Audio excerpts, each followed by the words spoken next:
Hi there, TheNamesNiko, and today I'll be going over everything you need to know about duos and squads in Season 5, so let's get started. Biggest change for duos and squads in Season 5 was the change to the revival system.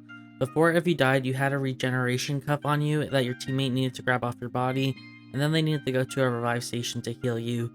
These were limited, so if you grouped together and were safe and other people took risk and died early, they would revive and you would just die. Now you will automatically respawn after a period of time until day 3. Starting from day 3, you'll no longer respawn, and if you die, you are out of the game. This has made team modes more casual than before in my opinion, and you can do things you couldn't get away with before. As an example, if you have a shoot guy on your team, you can just leave him alone and dock while you go farm animals elsewhere if it is before day 3, and you'll have as much of a punishment compared to before. As long as your teammate is safe, your team is at no risk of getting out of the game. This play is still risky, but not as risky as before.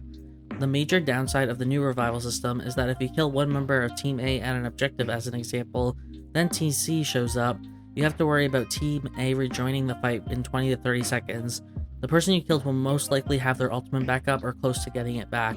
The only thing you can really do in this situation is just let Team C have the objective and let Team A fight Team C over it. It sucks, but if you continue the fight, you will probably end up dying more often than not. So you might be wondering, Nico, is raiding nearly as important as it used to be? Do I have to be with my team as soon as possible, or can I go farm animals by myself? Unless you have a comp that requires you to meet up for an early game objective, the raiding of your team is not nearly as important as before. This doesn't mean that you shouldn't meet up with your team as soon as possible though. You will be rewarded if you meet up early because you can then pick off people who are not grouped up yet. But it's not an end-all be-all like it used to be. Everything else applies to duos and squads like before.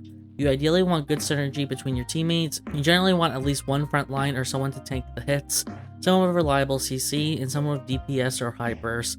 Some characters provide multiple roles. Good examples would be Eleven, Adela, and Hedgen. Eleven and Adela can be quite tanky and have reliable CC. Hedgen has reliable CC and can burst at least one member of the team, although I've seen her do some 2v1s lately, so she will probably receive a nerf in team modes. But regardless, you get the point.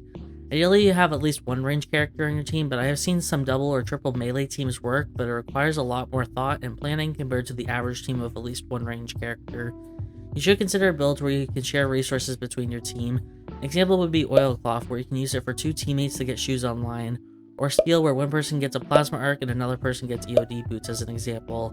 This will save you time and allow you to finish your build quicker. Another good practice is to know who to give what rare resources to. As an example, you might want to give your frontline the first Mithril so they can make Mithril armor, and you might give your melee DPS character the first Force Core to make Elysian Halo. You want to use your rare resources efficiently so your team does the most damage or lives the longest. And the last thing to know for team modes is your location in relation to other teams' locations. This is extremely important because you don't want to trap yourself between 2 or 3 teams, so getting the console in each zone and having a lot of surveillance cameras and recon drones is extremely important. If you have a team member without a wall jump, you have to make sure they can escape from a bad situation. This is not as punishing as it was before if it is before day 3, but they will lose out on mastery if they die, so it's not ideal. Also, make sure you don't use your mobility spell towards an enemy unless you are committing to that fight. And if you need to flee a fight, use your mobility spell to move with your team, not away from them. It's easier for a team to do a 2v1 than a 2v2. And this is everything you need to know about team modes in Season 5. If you enjoyed this video, please consider giving it a like. It lets me know if you like these types of videos, and if you enjoyed Internal Return as much as I do, consider subscribing. I hope to see you at the next video.